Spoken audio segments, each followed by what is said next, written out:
नमस्कार। हमारे इस सफर में आपका स्वागत है। यहाँ हमारा मकसद होता है बड़े बड़े मुश्किल आइडियाज को लेना और उन्हें बिल्कुल साफ और सरल स्लाइड्स में आपके सामने पेश करना। तो चलिए शुरू करते हैं। जरा सोचिए, क्या हो अगर भगवान के लिए इस्तेमाल होने वाला एक बहुत ही आम शब्द असल में कोई नाम हो ही ना, बल्कि अस्तित्व का एक वैज्ञानिक समीकरण हो। देखिए, हमारा स्रोत यही बताता है कि भगवान शब्द असल में कोई नाम, कोई संज्ञा नहीं है, बल्कि ये एक तरह का अल्फाबेटिक कोड है जो जिंदगी के सबसे बुनियादी बिल्डिंग ब्लॉक्स को दिखाता है। तो फिर चलिए इस कोड को अक्षर दर अक्षर खोलकर देखते हैं। पता लगाते हैं कि ये हमारे बारे में और इस पूरे ब्रह्मांड के बारे में आखिर बताता क्या है। तो पहला अक्षर है भ। भ से मतलब है भूमि, यानी हमारी पृथ्वी, वो जमीन जो हमारे भौतिक शरीर का आधार है। अब यहाँ पर जो दिलचस्प बात है वो ये है कि कैसे ये एक वैज्ञानिक सच को हमारे अस्तित्व की एक गहरी दार्शनिक सच्चाई से जोड़ता है। मतलब हमारा शरीर धरती के मिनरल से बना है और हम आते भी यहीं से हैं और वापस भी यहीं चले जाते हैं। अच्छा, तो इस समीकरण में अगला अक्षर है ग। ग से है गगन, यानी स्पेस, या कह लीजिए आकाश, जो हमारे अंदर भी है और बाहर भी। और ये कमाल की बात है, ये दिखाता है कि हमारा जो भौतिक शरीर है उसका कितना बड़ा हिस्सा असल में एक अनदेखा खाली स्पेस है, और यही खालीपन हमारी चेतना की असीम संभावनाओं का भी प्रतीक है। अब तीसरा कंपोनेंट है आ। आ का मतलब है अग्नि, यानी आग, वो ऊर्जा जो जीवन को चलाती है।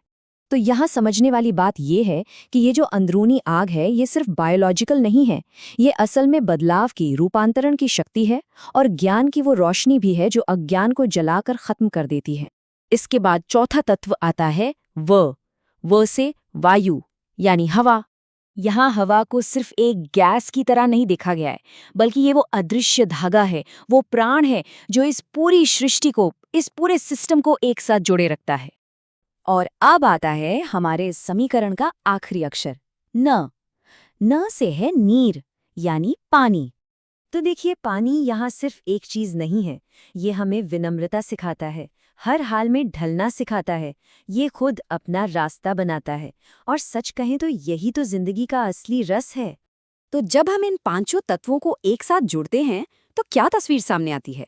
यहाँ स्रोत एक बहुत ही जबरदस्त दावा करता है कि ये तत्व सिर्फ कोई बाहरी ताकतें नहीं है, बल्कि ये हमारे अपने अस्तित्व की, हमारे होने की असल बनावट हैं।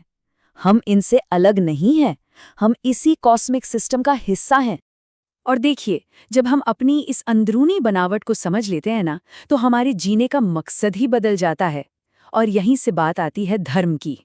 ये परिभाषा धर्म को देखने का पूरा नजरिया ही बदल देती है। इसके मुताबिक धर्म कोई पूजा पाठ या रस्म रिवाज नहीं है, बल्कि वो काम है जो हमारी अपनी तात्विक प्रकृति से मेल खाता हो। बिल्कुल वैसे ही जैसे आग का धर्म है गर्म होना। इस बात को और साफ करने के लिए हमारा स्रोत 3 बहुत ही दमदार उदाहरण देता है। और ये उदाहरण कितने शानदार तरीके से दिखाते हैं कि समाज में जो हमारी अलग अलग भूमिकाएं हैं, वो असल में हमारे अंदर मौजूद इन्हीं ब्रह्मांडीय तत्वों की ही एक बाहरी अभिव्यक्ति हैं। तो फिर इस पूरी नई व्याख्या का इसका आखिरी संदेश क्या है? हमें इससे क्या सीखना है? देखिए, आखिरी संदेश बहुत सीधा और साफ है।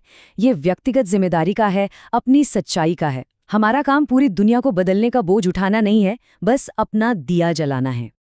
तो असल बात यह है कि सबसे बड़ी पूजा किसी मंदिर में नहीं, बल्कि निस्वार्थ कर्म में है।